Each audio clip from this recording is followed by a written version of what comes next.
Attention, cette maladie fait encore des ravages de par le monde. Et vous n'êtes pas à l'abri. Je ne peux pas. Je ne peux pas. Se traduit par Beri. En singalais, la langue parlée par 75% de la population du Sri Lanka. Le beri-beri, dû à une carence en vitamine B1, commence par une grande fatigue qui devient progressivement très invalidante. La vitamine B1, aussi appelée thiamine, est hydrosoluble, ce qui signifie qu'elle se dissout facilement dans l'eau de cuisson par exemple. Si vos principales sources de vitamine B1 sont des aliments cuits longuement et à haute température, alors vous risquez de développer une carence, d'autant plus que le surplus éventuel de thiamine ingéré est éliminé le jour même via les urines. À noter que certaines vitamines sont liposolubles, car elles se mélangent bien avec les graisses. Grâce à cette propriété, elles peuvent rester plus longtemps dans le corps humain. La vitamine B1 est absolument nécessaire à la transformation des sucres en énergie via notamment un processus appelé glycolyse. La B1 participe au maintien d'une bonne santé en contribuant au bon fonctionnement du cœur, des muscles et du système nerveux. La carence en vitamine B1 est la cause de la fameuse maladie, le beri-beri. Le beri-beri était autrefois très répandu chez les peuples d'Asie qui se nourrissaient exclusivement de riz décortiqué, c'est-à-dire du riz blanc, alors que c'est justement l'écorce qui contient la vitamine B1.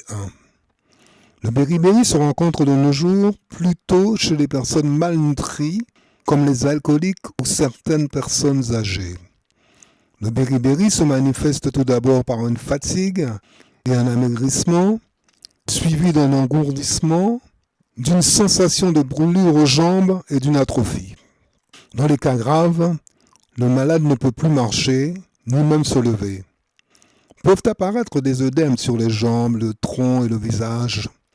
Une insuffisance cardiaque apparaît dans le dernier stade de la maladie, ce qui met en péril votre santé.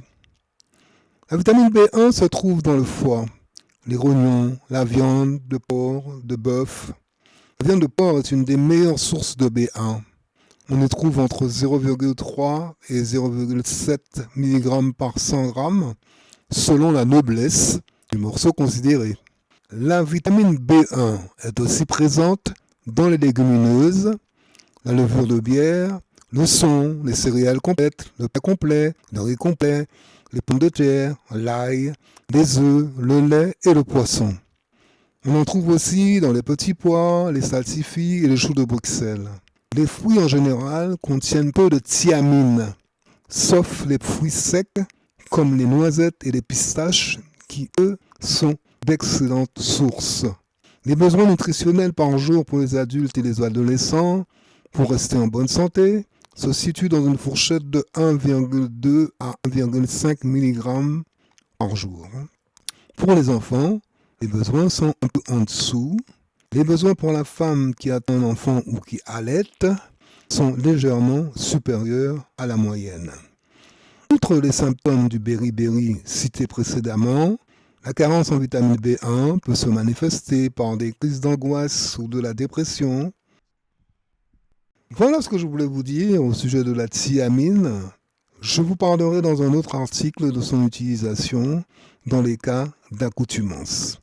D'ici là, portez-vous bien.